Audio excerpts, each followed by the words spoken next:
Este procedimiento muestra los componentes internos de la válvula de la serie 2510.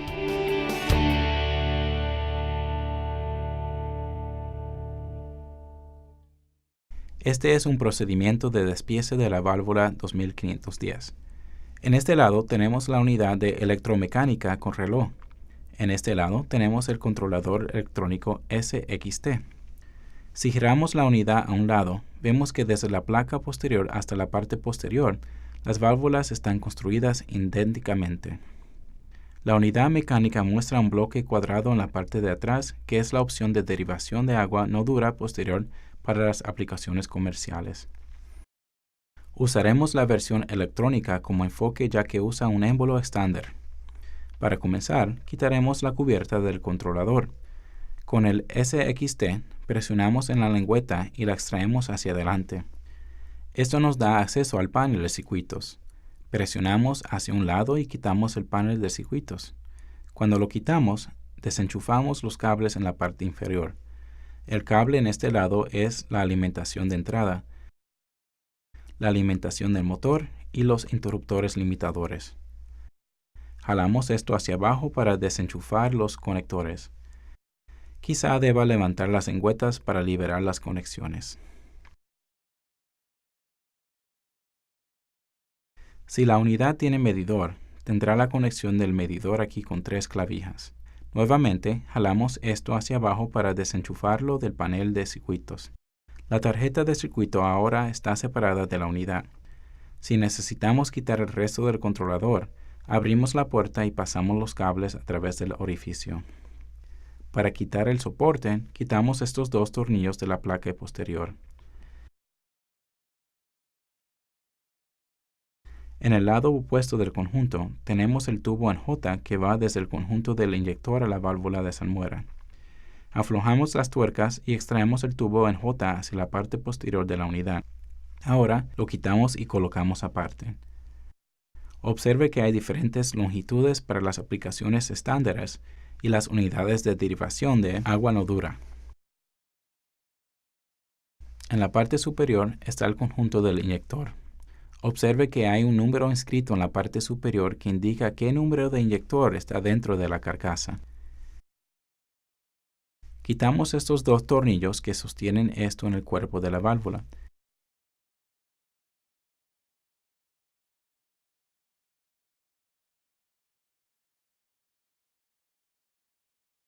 Cuando estén sueltos, observamos el conjunto de la malla y el inyector de 2 piezas.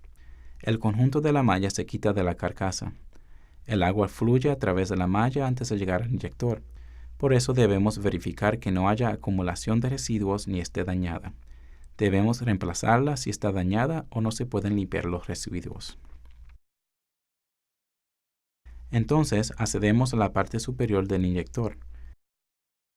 El sistema usa el sistema de inyector 1600 que tiene 2 partes. Podemos quitar la parte superior y ver si hay acumulación de residuos. Luego usamos un destornillador de cabeza plana más pequeño que va dentro del cuerpo para sacar la segunda parte del inyector.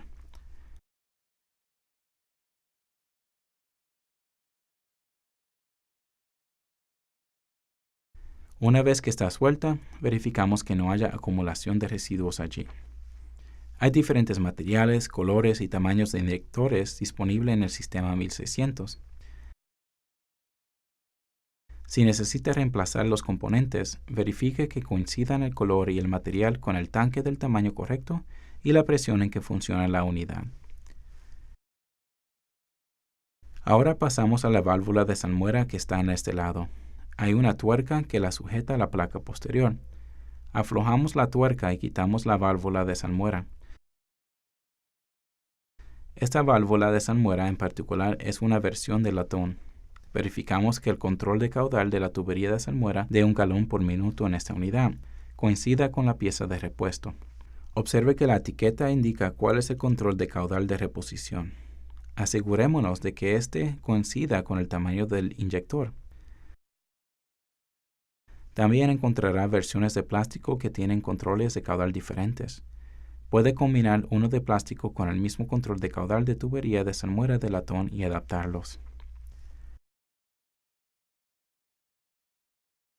Pasamos al control de caudal de la tubería de vaciado. Para quitar el control de caudal de la tubería de vaciado, extraemos la presilla y la conexión del cuerpo. Las unidades más pequeñas están disponibles en plástico. Esta unidad tiene una capacidad de 2.4 galones por minuto. Los caudales con mayor capacidad están disponibles en latón, como 3.5 galones por minuto. Si necesita más caudal, tenemos conectores de fijación que no tienen control de caudal en su interior. Así puede usar un control de caudal mayor o remoto. Ahora pasamos al cableado en la parte delantera de la unidad.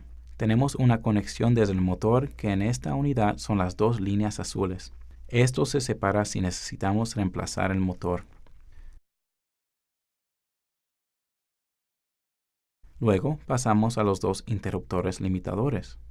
Observe que la conexión interna o más cercana al motor es el interruptor de orientación antes de retirarlas.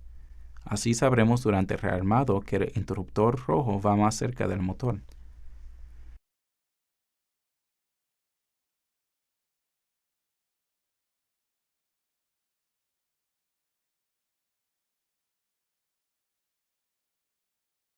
Una vez que se quitaron, accedemos al tornillo de tierra. Así tenemos buen acceso al pasador impulsor que sostiene el conjunto del mando en el émbolo. Para las unidades difíciles de quitar, aflojamos los tornillos y usamos el conjunto de mando para extraer el émbolo. Con frecuencia, solo necesita jalar del pasador del mando aquí. Tome el pasador del mando desde el lado y jale.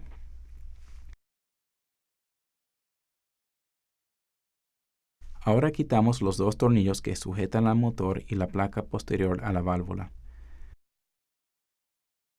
Con un destornillador de cabeza plana grande o una llave hexagonal, desenroscamos la placa posterior de la válvula.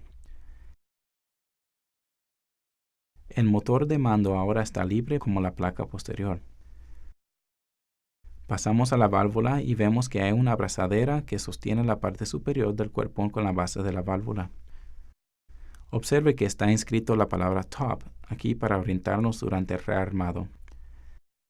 En la parte posterior tenemos un tornillo que podemos aflojar con un destornillador de cabeza plana o Phillips.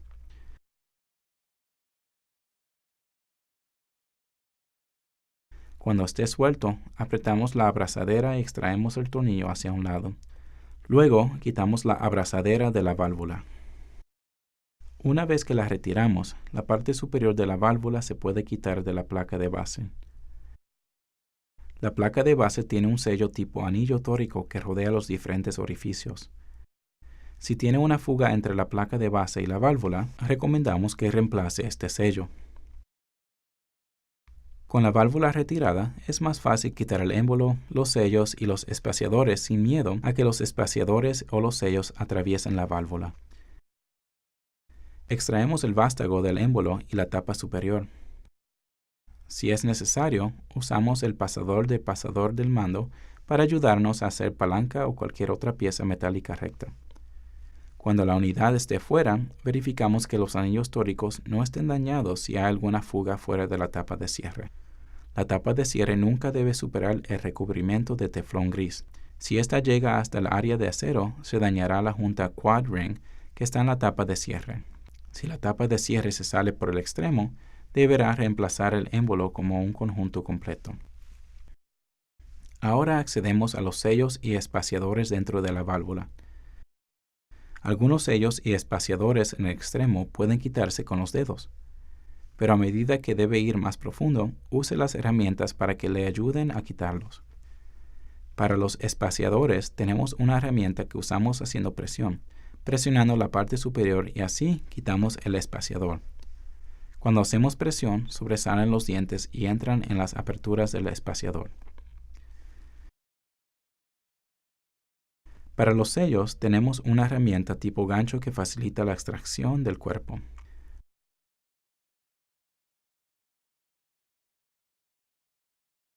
Repetimos esto a medida que profundizamos más y más, alternando las herramientas para sacar los diferentes componentes.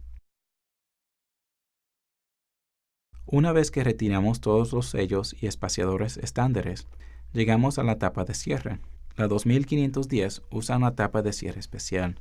Observe cuando la vuelva a colocar que un lado tiene una estría diseñada para acoplarse con el sello. El otro lado es cónico. El cuerpo ahora está libre y sin ningún componente, así que debemos comenzar el proceso de rearmado. Para comenzar a rearmar la válvula necesitamos 3 elementos. Usamos la herramienta de inserción, un nuevo conjunto de sellos y espaciadores y el lubricante de silicona correspondiente. Primero colocaremos la unidad blanca. Observe que el extremo cónico va en la parte posterior de la unidad y que el lado con la estría elevada va hacia arriba. Aplicamos lubricante al primer sello. Lo colocamos en la parte superior de la herramienta.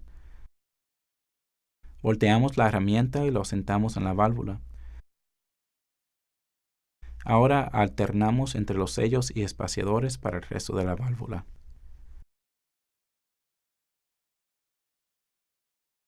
Una vez que pusimos el último conjunto de espaciador y sello, observe que estos se asientan por debajo del borde delantero aproximadamente media pulgada. Así hay lugar para la tapa en el conjunto del émbolo de modo que el anillo tórico pueda sellar dentro de la apertura. Para colocar el émbolo, colocamos lubricante en anillo tórico. Aplique una pequeña cantidad y coloque el émbolo en el conjunto. Observe que la tapa de cierre sobresale ligeramente de la parte delantera de la válvula a aproximadamente un 16 grados de pulgada. Cuando esté tensionado el cabezal de potencia, presionamos esto al ras con el cuerpo. El resto del procedimiento es el proceso inverso al retiro. Buena suerte y gracias por verlo.